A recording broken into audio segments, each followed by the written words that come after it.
Halo semuanya, saya Gregorius Catur Hidup Prabowo dari Prodi Pendidikan Agama Katolik akan melakukan dialog antar umat beragama. Di sini saya mempunyai narasumber. Baik, silakan masuk. Boleh diperkenalkan dulu dirinya? Ya, halo, perkenalkan nama saya Mutiara Putri Sejati Dari kampus mana? dari Universitas Kristen Satya Wacana Salatiga. Kalau boleh tahu, Mbak ini beragama apa? Saya beragama Kristen Protestan. Baik, langsung saja untuk pertanyaan pertama. Apa pandangan Mbak tentang Yesus?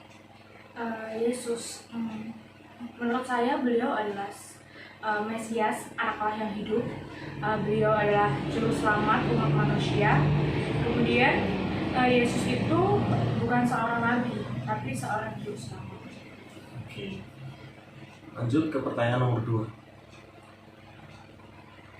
Tokoh dalam agama Mbak itu siapa saja? Terus apa peran mereka? Wah, sangat banyak ya Mas kalau disebutkan. Baik, saya akan jelaskan. Yang pertama itu ada pendeta. Ya, pendeta itu kan biasanya laki-laki.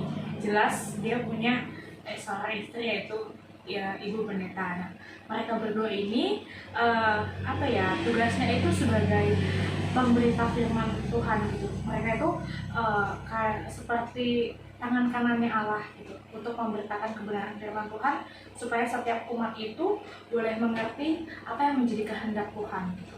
Kemudian yang kedua itu adalah penatua. Nah, penatua ini tugasnya itu seperti kayak konselor gitu. Mereka yang lebih mendekat kepada umat gitu. Misalkan kayak berkunjung ke umat gitu. Lalu mereka bertugas sebagai pendoa. Kemudian yang ketiga itu adalah WL atau sering kita sebut dengan worship leader, di mana worship leader ini bertugas untuk memimpin berjalannya sebuah ibadat. Worship leader ini yang memimpin pujian begitu supaya berjalan dengan baik. Kemudian disertai dengan singer. Singer itu bertugas untuk membantu vokal dari worship leader tersebut. Kemudian tentu saja ada pemusik. Nah, pemusik ini jelas bertugas sebagai pemain musik di suatu ibadat supaya lewat musik ini umat itu boleh semakin bergairah gitu memuji Tuhan. Kemudian yang terakhir itu ada guru pemuda dan guru sekolah minggu begitu ya. Kalau di dalam gereja itu seorang pendeta yang mengajar. Kemudian biasanya kalau ibadah pemuda atau sekolah minggu ini di hari Sabtu, kami ya biasa melakukan di hari Sabtu. Itu yang guru ini bertugas mengkonseling para pemuda dan para anak-anak sekolah minggu supaya mulai dari kecil iman mereka ini boleh bertumbuh seperti itu. Ada banyak sekali ya. Pertanyaan nomor 4. Apa pandangan Mbak tentang fundamentalisme dan radikalisme agama? Pandangan saya mengenai fundamentalisme agama begini ya.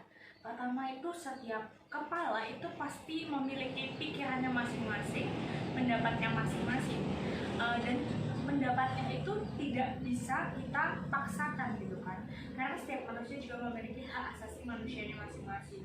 Nah, fundamentalisme ini lebih mengacu kepada kita itu harus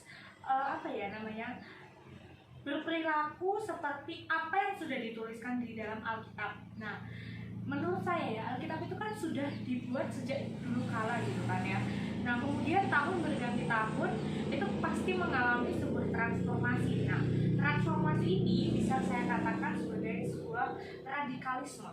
Nah, radikalisme itu apa sih gitu? Radikalisme itu ada sebuah transformasi yang mengubah perilaku orang, akan tetapi lebih kayak menyimpang ke hal-hal yang kurang baik seperti itu. Baik, untuk pertanyaan yang terakhir, pertanyaan nomor 4. Bagaimana dialog dapat diusahakan bersama untuk mengurangi kesalahpahaman dan mempererat persaudaraan?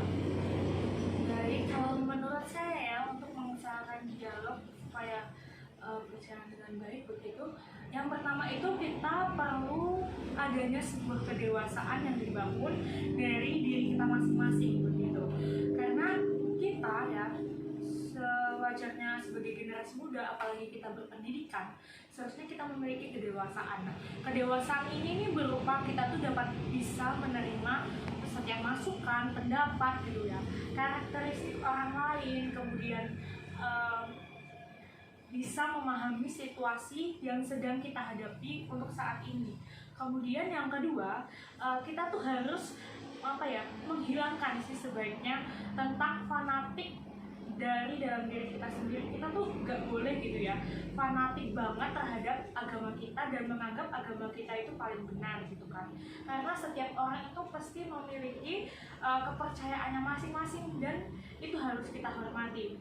Mungkin kita gitu kan pernah mengikuti organisasi OSIS yang ada di sekolah. Dalam organisasi itu kan pasti kita pernah sih namanya rapat gitu kan.